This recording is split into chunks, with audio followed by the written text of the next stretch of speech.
Greetings everybody. Name's Desmond Simpson, aka Art Qedamawi, reggae artist from Birmingham, UK. What area were you brought up? I was brought up in a place called Ballsall, Heath, in the city of Birmingham City. It was a ghetto. It still is kind of a ghetto now. It was a red light district when I was younger, where I used to live. Oh wow. When my mum used to take me to nursery, I remember I used to have to walk past Cheddar Road. You know, my mum used to say, "Don't look," she tried to shield me, but I could, you know, I'd get a glimpse and you'd see the ladies in the windows, you know, down the whole street. You know, that's how that's how it used to be. So it was, you can imagine what went along with that, you know. So it was basically like how Amsterdam is now. It used to be like that. Like. Ballsall used to be the Amsterdam of the UK. Wow. Yeah, so basically, but it wasn't legal, but the police used to allow it. So you had all kinds of people coming from all over the country, from Scotland, from Newcastle, from London, to where I used to live as a kid. And as I'm walking down the road as a youth, you get people asking me with all kind of accents, "Do you know where Cheddar Road is?" Yeah. They what time it was. Yeah. You know, that is mad. Mad. You got the pimps, you got the drugs, you got the guns, you got the crime that goes along with the red light area as well. He got the nickname of Sodom, like Sodom and Gomorrah out of the Bible. The dynamics of the area have changed because what happened was the Muslims in the area didn't stand for the prostitution no more, and one day they decided to get rid of the prostitutes. And what they did is they stood up on the street corners with barrels and burnt wood for weeks and months. And when the prostitutes came, they just threw bricks at them and beat them up. And when the pimps come, they did the same to them, and they reclaimed the streets. Yeah. I said, so they kicked them out. You know what I mean? Cleaned up the area. They did a good thing, really. You know. Over a certain age, everyone knows about Cheddar, because what it was the whole block. It was Cheddar Road, Court Road. You had the gambling house on Court Road, which was the place where it was an open house 24/7. You could just walk in there and get anything you want, buy anything you want. Wow. Anything, you name it, they got it. You know, you go in there, it's called the gambling house because you got some old Jamaicans in there gambling, playing domino when you walk in. Yeah. And then you had the Cannon Hill pub, which is where everybody used to sell weed back in the 80s, where the crack came in then from America. From when the crack came, everything went. People start selling crack instead of weed on the corner, and then the vibe gone. People start teeth and rub and drugs come in heavy. When I was about 7 years old, I remember my brother telling me, saying, "Yo, there's this thing called crack, man." Because we never used to have it. And then when that, obviously, you can imagine, before crack, and then crack just come. Instead of just people having a little smoke and some weed. You know what I mean? The government then control up the thing. You remember back in the day, Paul, when we used to be at the youth centre, we used to write songs about them things there. You know, come from Colombia, Ballsall plane, that shit hits you all the same. Coming from, Amsterdam, MDMA. Remember them tune that we used to, I can't remember the lyrics, but how long ago was that? 02, innit? Yeah, that's what I used to try, you know, with the youth them. What's real, what was happening. Probably digressing a little bit, but like that is the sort of thing that used to inspire me when I was younger. I'd come to like the youth centre, you'd mention something in the studio, like, "Oh, you heard of this, like chemtrails or this and that," and I was like, nah. Yeah. But then like that'd give me something to go away, and then I'd research it and be like, "What?" That's right. And then I think it's only after you like start opening your mind to realise that you know nothing, when you start to realise that everything connects and you start to notice dots and that, innit? Well, that's it. Information is a thing like a jigsaw puzzle. When you get all the pieces now, they all kind of fit together. So you can tell what's real and what's fake. Because there's a lot of fake shit out there, and a lot of people are saying everything's conspiracy, but obviously it's not. What can you tell me about your parents? Well, I've got one parent from Jamaica and one from England. My father is Jamaican and from Clarendon, Jamaica countryside, and my mother is from a place called Shrewsbury. That's where she originally grew up. Oh wow. Anyway, and my mother is actually like half Irish, and then my granddad was Irish. My mum's dad, from Northern Ireland, you know. My mum's mum, she was like half Scottish and half English, I think. Do you know what I mean? So there's a mix going on there, you know what I mean? But my dad's black Jamaican, full black, and my mum's full white, and she was redhead as well. You know, proper ginger, like Irish, you know. And were they musical? My dad is. My mum isn't particularly. My dad still is to this day. He's always singing and playing instruments, you know. Yeah, the piano, he has a little go of and I think he's got a guitar. Oh yeah, my dad, he actually lives in Miami now, in Florida. So I love to go to visit the old man, obviously. Beautiful place out there, palm trees and coconut and... Wow, with that weather as well. Hey man, wake up in the morning, you just got to cut some aloe vera, go out the back, get a mango fresh, some banana off the tree, yeah, knock a coconut, put it in the blender, and just dash your breakfast, you know what I mean? They call it I-Town. They call it the Sunshine State, innit? Florida. When I was a youth, I used to bun cali weed, you know. No, when I was a youth, yeah, my dad moved to America when I was 7 years old. He moved to New York. Oh wow! And he went to the Bronx, 222nd Street, ghetto. Yeah, and I went out there when I was 11 years old. From Ballsall, ghetto, red light, straight into the Bronx. Let me tell you something.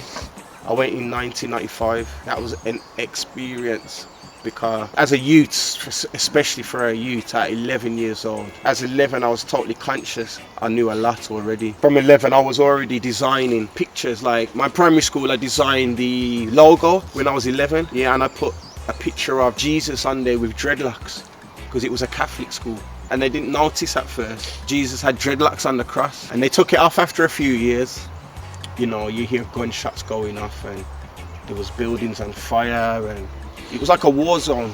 Yeah, where my dad used to live. It was literally like, you know, machine gun fire you could hear going off around the corner. Shootings. On a regular look. Regular, just all day. You know, like the riots you see on the TV right now, 2020. It's like that all day in the Bronx back a day. But as a youth, that was an experience. But my dad moved to Miami later on. He doesn't live in a ghetto like that anymore. He lives in a mixed community. It's very segregated in America. The black live with the black, the white live with the... You know what I mean? It's a bit more racist out there. The people are to each other through, you know, the racism and George Floyd getting murdered and people coming out with racist views all over the place. The race divide is getting worse. And that's what they want. That's what Babylon is. It's divide and rule. That's their tactic. Number one is to divide the people.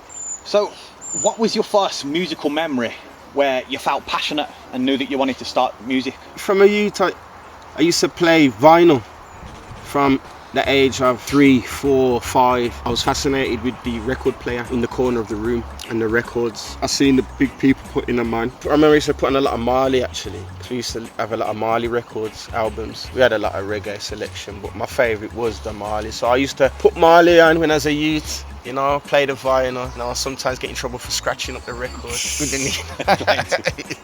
That was from the age of 3, 4, 5. And then as I got older, I used to record music off the radio, PCRL. Back in the day, yeah, we used to have these tape set recorders with a radio and you'd have a tape cassette. And then when the radio come on with the tunes now, you'd put the tape in and record what comes on the radio, record all the latest tunes. I was making tapes and I used to put my own voice over sometimes on there, pretend I was the DJ and that. And then I remember I catch a Fostex 4-track recorder, you know, it was a little tape thing as I got a bit older again, you know, and that's like before digital come around. We used to use Fostex 4 tracks, 8 tracks or whatever. Basically it's a little mixing desk with a tape in there and you plug in your things and you record everything to your tape and you got 4 tracks so you can do a drums, a bass, a piano and a voice, and it's all on tape though. So yeah, them kind of recordings, it kind of teaches you to record in that way as well, doesn't it? You know, you've got to get it right. There's no second takes. They used to teach us at college to cut tapes, splice the actual tape. You know, you have to rewind it with your hand, listen to what you want, get a razor blade, cut the tape and then glue the tape back together. You used to have to edit like that. Do you remember your first musical performance? I did some big shows at school, like some acting stuff and singing and dancing and all that, yeah, for the school. You know, they were the first kind of big shows that I did. And I was in the school orchestra, a jazz band. It was called the Birmingham School's Jazz Orchestra. And me and my mate Tim was in this band. We were 16, everyone else was 21. We was at school still, 5th year. Everyone else had left and was at uni. They was all like grade 8, we was grade 3. But we got into the band because we had vibe, we had talent and we had potential. And that's all that matters with musicians, you know what I mean? So they let us in and we grew with the band. We grew up to like level 5, 6 without taking our exams. We was demanded to play certain things at certain time. You know, we was reading off music. It was the most amazing band. This was when I was like 15. We didn't even have mobile phones then. Somebody might have a camera in the audience, like 1 or 2 people. Not many people had cameras. Nowadays, everyone's got them on their phones. Such a shame, because the level of musicianship in that band was phenomenal. It was absolutely amazing. We had a good mixture of music. We had some upper class white guys, classically learnt saxophones, trumpets, trombones, clarinets, French horns, black guy on keys, like a church keyboard player, jazz guy, absolutely amazing. We had this kid on the drums, 16, prodigy, Howard his name was, I'd love to link him actually, absolutely badass. From Handsworth, and he could just play anything. He was a child prodigy, he could just do anything, you know what I mean? And then we had a bass player, this white guy on bass, like he used to play classic jazz licks, and he was bad. You know what I mean? And you imagine that with all the brass. We had a conductor as well. So that was my first experience of band musicianship, and it was a buzz, because once everybody plays together and hitting the same notes, hitting the dynamics going up and down. It must have been amazing. It stands the hairs on the back of your neck as you're playing it, you know what I mean? So I learnt a lot from that. So that was my first experience, But then I went on to other reggae bands, obviously, you know. I got together with like Friendly Fire, that was another reggae band that I worked with quite a bit.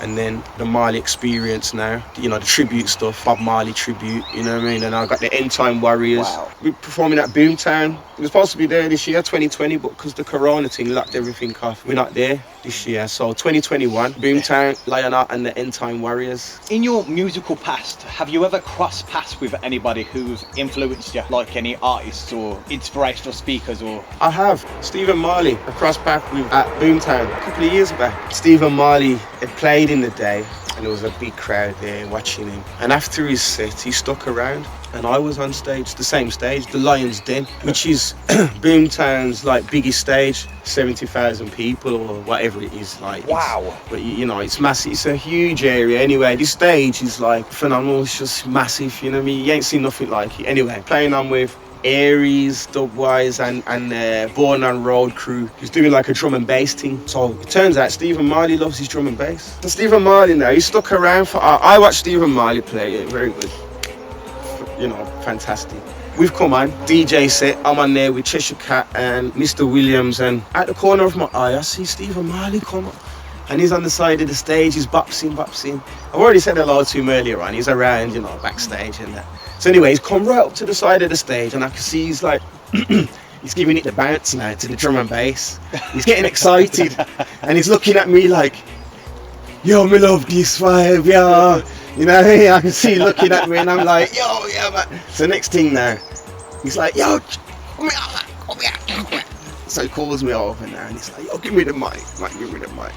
So passed him the mic, and he's done like a 32 bar, and then he's passed it me back, and I've come back in, and it's like, so yeah, man, I chat with Stephen Marley at that festival there, you know what I mean, on the drum and bass.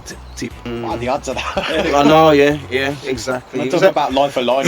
Wow. It was a beautiful moment, to tell you the truth, but really nice, you know, to meet one of the Marley sons. What would you say up to now has been your most favourite memorable performance? Ooh, that is a good one. We went to Amsterdam. We did a Dutch tour in Holland with the Marley Experience. Holland? Yeah, man, we did a Holland tour. I think we went to 3 or 4 different towns altogether. They were all on YouTube. We enjoyed ourselves. Obviously, out there you can smoke in this, like, they've got a little cubicle in the middle of the gig room. Wow. With glass, just a glass box, and you go in there to smoke to watch the gig in the middle of it. Yeah. They've got green rooms for hotboxing. Yeah, man. And that's in the big theatres. You watch the gig inside, you smoke. You don't like pollute everybody else with your smoke. You're in a room where it sucks it out. With the Marley Experience, we've had the most amazing written reviews and physical. People come up after and they're crying almost, saying it was the best gig ever that I've ever been to in my life, and thank you so much for that, and you really took us back to the vibe of Marley. And you know, the reviews that we're getting and hearing of people is outstanding. That has to inspire you, innit? Yeah, it does, man, but we're feeling it, the band's good, the musicians are excellent. You know, I've been listening to Marley since this, you know, and me and Marley, we're similar in a lot of different ways, obviously. You know, we're both mixed race, we're both Rastafari. It's nice to do Marley, obviously, because Marley is the king of reggae, and he was the messenger. He's like an angel. So Marley was that person to bring forth that final message for us to say, look, there's no mystery of Jah, Rastafari. Now, but you can see the essence in the music as well, because like even if music was out of the picture, meeting you at the youth centres and that, I say you've always triggered different thought patterns in myself when I've gone home and I've like been talking to my friends and I've been like, do you know about this? And then they research it and they're like, God, and then that leads on to other things. So that's like, right. Well, that's what Rastafari is all like, about. Rastafari is about a search for the truth, and it's about opening other people's eyes to that truth as well, and it's about being saved from the evil at the end of the day and the wickedness, because it is out there in the world. Do you know what I mean? There's certain things that are important to concentrate on, and there's certain things that you don't need to concentrate on. And Bob Marley and, you know, certain reggae artists, they come with this positive message for the people, you know? Yeah. Because there's a lot of confusion out in the world, obviously. You know, the children don't know what to believe. The Rastafari movement is about Rastafari. It's that simple. And Rastafari is the name of a king of Ethiopia, the last king, whose name was Haile Selassie as well. That was his baptismal name. It's all about that man. In my opinion, you would follow what he believes or what he taught, and you wouldn't go against that. Otherwise, you couldn't call yourself after his name. So don't be fooled by everybody that says they're Rasta. You have to be Rasta, you have to follow the teachings of Haile Selassie. And Haile Selassie was a real Christian, and he was the head of the real Christian church, the real Christianity, not the fake Christianity. And Haile Selassie was anointed on the throne of King David. We see him as the modern day Messiah. In the Bible, we believe there's two Messiahs. There's Jesus, or as we call him, Yeshua, or Yehoshua, was a more real name. And he was a black man. It's all coming out now because of all this George Floyd and that. All the statues, all the white supremacist things are coming down. The white supremacist movement have kept black people down with white Christianity for a long time. They kind of mixed it up really with Charles Darwin thing, because what the explanation was that black people closer to monkeys than white people in the evolution. What the white supremacists were saying is that white people have evolved more than black people, because black people are more like monkeys still. That's the whole belief of us coming from apes. It's a white supremacist movement, because the truth is we all come from God. God made us all, or Jah, the almighty creator, whatever you want to call him, he made us all. The truth is we come from the black and white. Black was the first. So that doesn't mean that black people should rule white people. Not what I'm trying to say. What I'm trying to say is that white people have just lost their skin colour, their melanin. That's all it is, the lack of it. But we all come from black people. That's the truth. That makes more sense, and I think it's about time the real human history came out. It's a big cover-up from a long time. There's big people out there that want to hide that. Big business, isn't it? It's big business at the end of the day. It's money, man, it's money. Yeah, tricking the people, making them think they're all different. There's no different races. We're all the human race, obviously. Exactly. Do you know what I mean? There's not... But people are still fooled from slavery days. Post-traumatic slave mentality, I call it.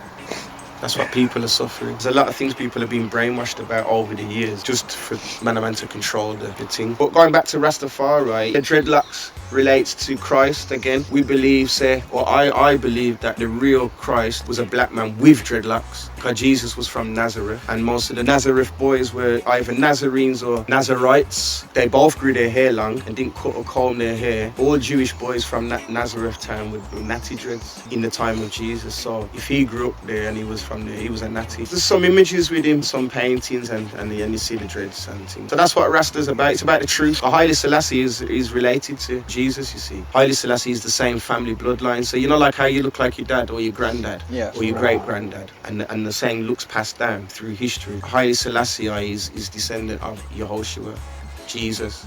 So they've got the same face. You can see the bloodline resemblance. You know what I mean? When you see the real images of Christ that are in the Vatican, they've got like a prison vault for one picture of Jesus. Did you know that?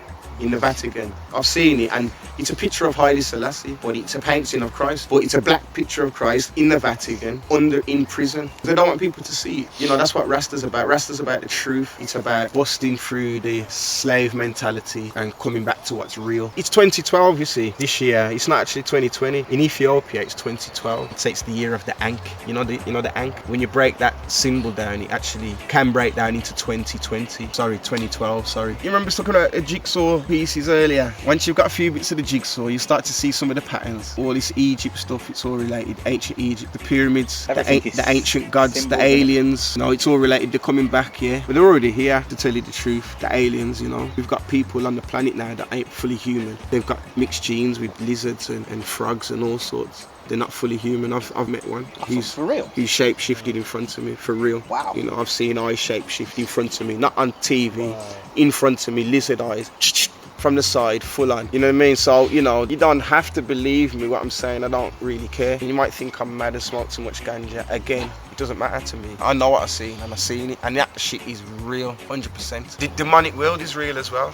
You know, spirits, ghosts. I had to get rid of a poltergeist for a friend of mine in his house recently because he was being haunted by a poltergeist full on. Every time he went to bed at night, he woke up in the morning and the hammer that he's got on the wall had been moved into the floor when he woke up in the morning. Now, I stopped at his house for a while. I heard the footsteps, boom, boom, boom, boom, when no one was in. And then the one day we heard it in the cutlery drawer, going for the cutlery in the kitchen. I've gone in there, I've seen it, big shadow demon, huge. Mad. Yeah, came towards me. As it came, freezing cold it was, freezing as it went past me. Because I know the power of word and the power of prayer, I expelled it from the house, called on the name of Jah, Rastafari, Haile, Selassie, the power of the Trinity, Father, the Son and the Holy Spirit, in the name of Yahushua, be gone, demon, never to come back again. You know what it did? It went into the electrics of the house, started to flash all the lights on and off, and then it went and all the lights came back on and everything went calm again and everything was cool, and it never came back again up until that moment, until I did that prayer and I told it to go. We had the poltergeist in the house, stomping upstairs, moving things around the house, in the cutlery drawer. Like I said, I seen it. It was a demon. It was see-through, black, about 7 foot tall, shaped like a big square thing, like a black shadow. And like I said, it was freezing cold as it came towards me. So I've seen. I know what that is. That's a demon, a shadow demon. That just shows you the power of words. Well, God created the world with words. He said, let there be, and it happened. The most powerful thing in the world is word. I think that's the most important thing about music as well, isn't it? It is the word, the message. I mean, anyone can make a beat and get a vibe. Right. Beat, but I think the words is what lingers. Now we're talking, Reggie. Now we're talking, because you notice with my tunes, there's always a message. It's never just some tune about anything, even if it's just about feeling good. I try to write my music as an informative tune, sometimes just an enjoyable tune, or giving thanks and praises, because that's important. That's what I believe music was originally created for, was to give thanks and sing to the creator, sing thanks and praises. And reggae music, we see it as the king's music, for Haile Selassie music, as Rastafari. So we see it as a sacred thing, and when we make our music, we try and keep clean and no slackness for the real spiritual music. There's a lot of stuff out there that uses the reggae beat, but when you listen to the tour, it's not saying anything good. I don't see the point in music if you're not walking away and it's like testing a way of thinking or a way of life. I don't understand that. No, that's it. You have to be consistently don't you? There's a lot of fashions out there, isn't there, Paul? So, I heard you once say there were teachings of Haile Selassie that spoke on dealing with religion and dealing with spirituality and how it's different. I'm just very curious with that in mind. How do you feel on the afterlife and where we go when we die? It's a good question,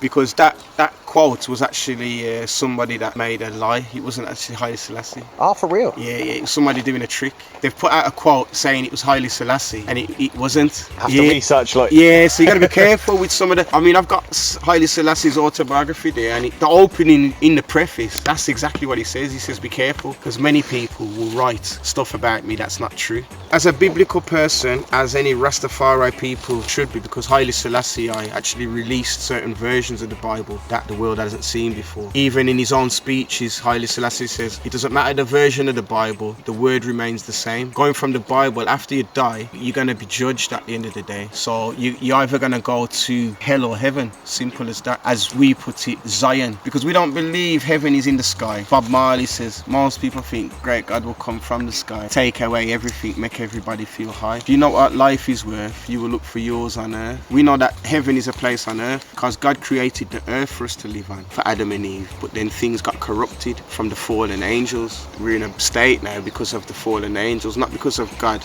and not because of Adam and Eve, really. Well, what Adam and Eve did, yeah, but it was the fallen angels that came and tricked them, and the fallen angels are still here today tricking people. We've all got a physical body and we've got the spiritual body. So just like I seen that ghost, that demon, something there, when we die now, you can imagine like a spirit coming out of us. That spirit We believe at the end of time he's going to be put into a new body, transformed into a new everlasting body, and we'll go back to the original plan of God's plan in the Garden of Eden, and we'll be like one of those original beings he created, Adam and Eve. That's what he intended until things went wrong, so he's not going to do anything different to that. So that's what we believe, that we will be resurrected. There is even a chance that there's a generation of people on the earth that won't have to die, because in the Bible it says in a twinkling of an eye, at a certain time in the future, everybody will be transformed into their eternal body to be judged. So we all live forever, all of us. That's the key. So you know when people say, oh, you've only got one life, just live it. No, because we live forever. Those people that are dead from a long time, what, are they resting in peace? You get me? They're resting until that time comes at the judgment,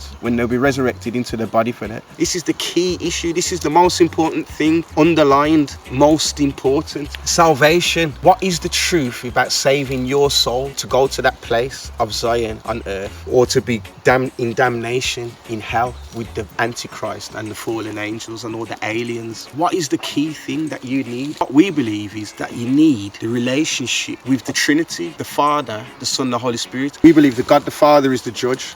He's the one that sends you to hell. But you see, God the Son is your solicitor. The one they call Jesus. He's the one that stands up for you when you come to the judge. But if you haven't got God the Son in your life, when you come to that throne of judgment and the God the Son's there, he won't recognize you. And the Father will deal with you with his full wrath for what you've done. If you've got a relationship with the Son and you're praying to him for his guidance, and you tell people about that on earth now as you're living, and tell people to go to him, he sticks up for you in front of the Father at that judgment. We believe that you've got the Son, the Lamb of God, the one that was slaughtered. He came to die on the cross for our sins. This is another reason why he saved us, because you know what people used to have to do to get favour with God back in the day, or the Jews and all the religious people? They had to make sacrifice.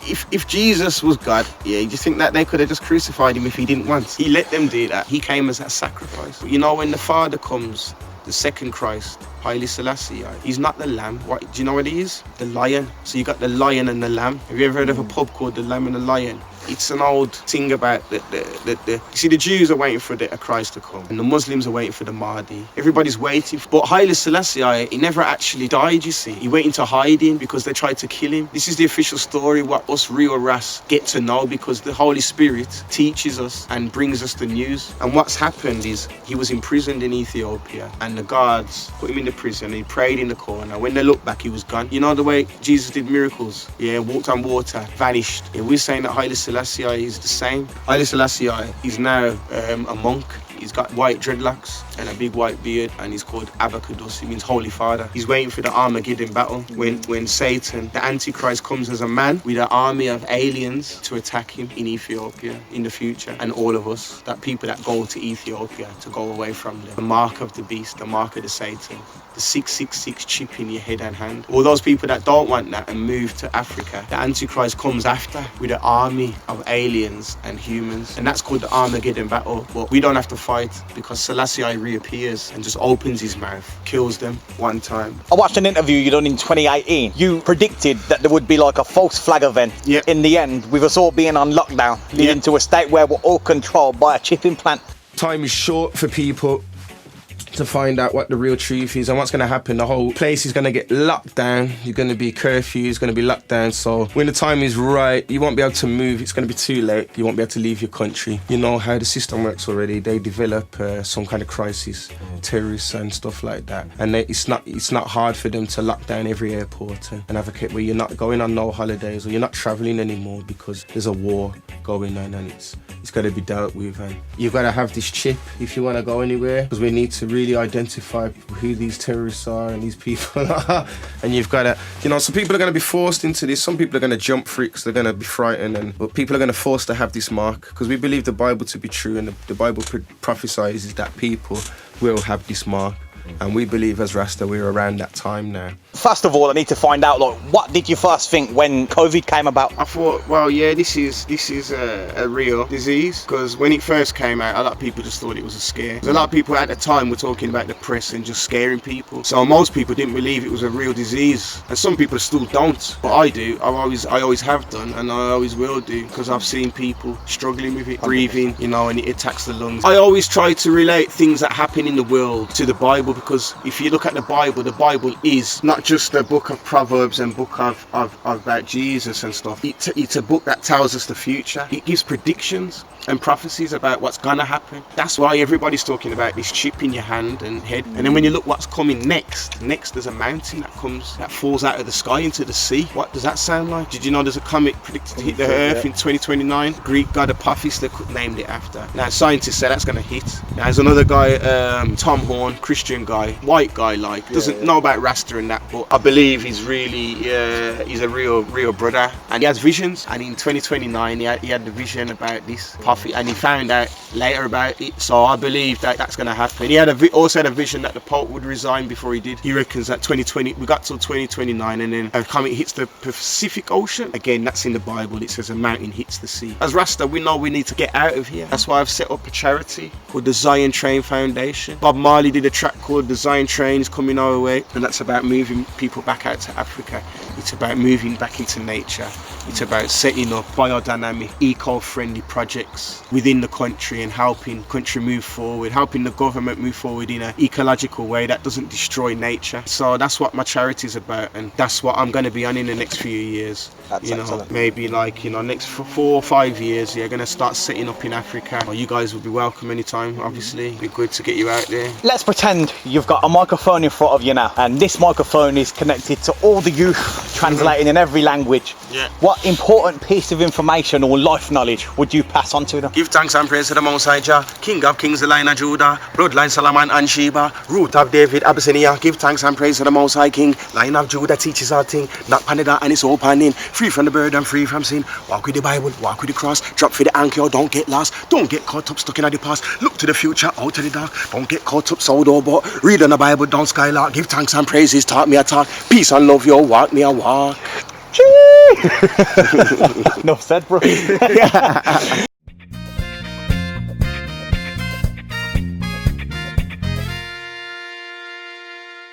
If you had one extra day in the week, how would you spend it? Giving thanks and praises to the Most High, of course, because we believe in the 8th day. At the end of the day, there will be an 8th day.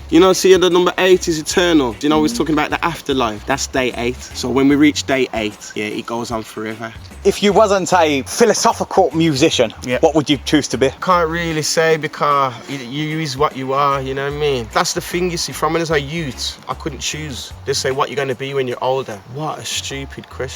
Get me, that's Babylon for you, what you can be, because you can be everything. Because I am now, I'm a carpenter, I'm a stonemason, I'm a plumber, I'm an electrician, I'm a plasterer, I'm an artist, I'm a musician, I'm a soldier, I'm a police officer, I'm a youth worker, I'm a support worker, I'm everything I want to be, you know what I mean? So that's what I would say. What is your favourite weed strain? Oh, too many to mention. But the variety is the spice of life, as they say in weed's case, because it's like, it's like saying what's your favourite food? I like anything with flavour, anything that's got lots of flavour, so it's got to give you a nice high as well. But mainly it's the taste I'm looking for. Lemon haze, any strawberry, coughs, even cheese is nice to have occasionally. Orange bud, pineapple cheese, the bubble gum I've had lovely in Amsterdam. Do love my hashes, my creams, Moroccan creams, and my Moroccan pollens, Lebanese, red leb is my favourite of all time. Because I smoke pure, I would mix it in with some Jamaican weed and some Colombian weed. And when I go to Amsterdam, that's how I'm smoking. I'll go and get my weeds, go at Black Star Coffee Shop, I'll go to Johnny's and I'll go and get my creams and my hashes and my haze blocks. They got the block in Johnny's Coffee Shop where it's like the scuff after lemon haze. And I just mix it up, weed, skunk, hash. And when you smoke that, sweetie, you know what I mean?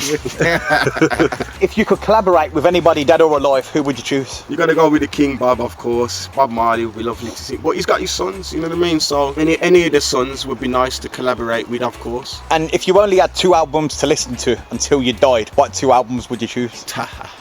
Again, music is a variety thing, you know what I mean? You don't want to stick to one artist, really and truly. Even though we love Bob, I still listen to Dennis Brown and Jacob Miller, Sizzler and Protege. And it's hard, man, it's hard. Maybe it's a couple of mixtapes. Well, this is it. That's what you'd have to do, wouldn't you, bro? You'd have to mix it up, because you don't want to just listen to one person, you know what I mean? If you had a superpower, what one would you choose and why? Well, it'd be nice to fly, innit? Let's take off right now and just...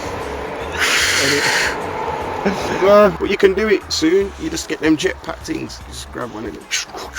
Oh, I hope so, man. Yeah, man, you can link me up on YouTube. I got a few channels there. I got the latest channel, which is Rasta Pasta, talking like this about Rasta point of view about certain things that are going on in the world. Spelled RASTAPASTOR.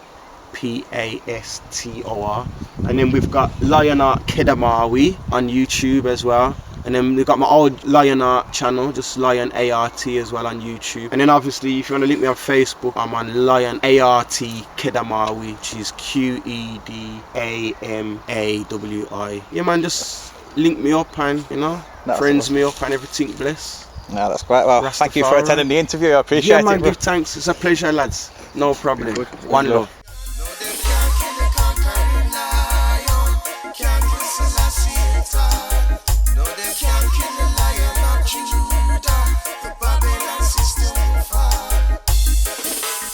Even the 20th century, with space, right, and just cause, David will still beat well. Yo, you never coulda come to kill the conquering lion. You must see my, you must see food, nobody this the program. No, you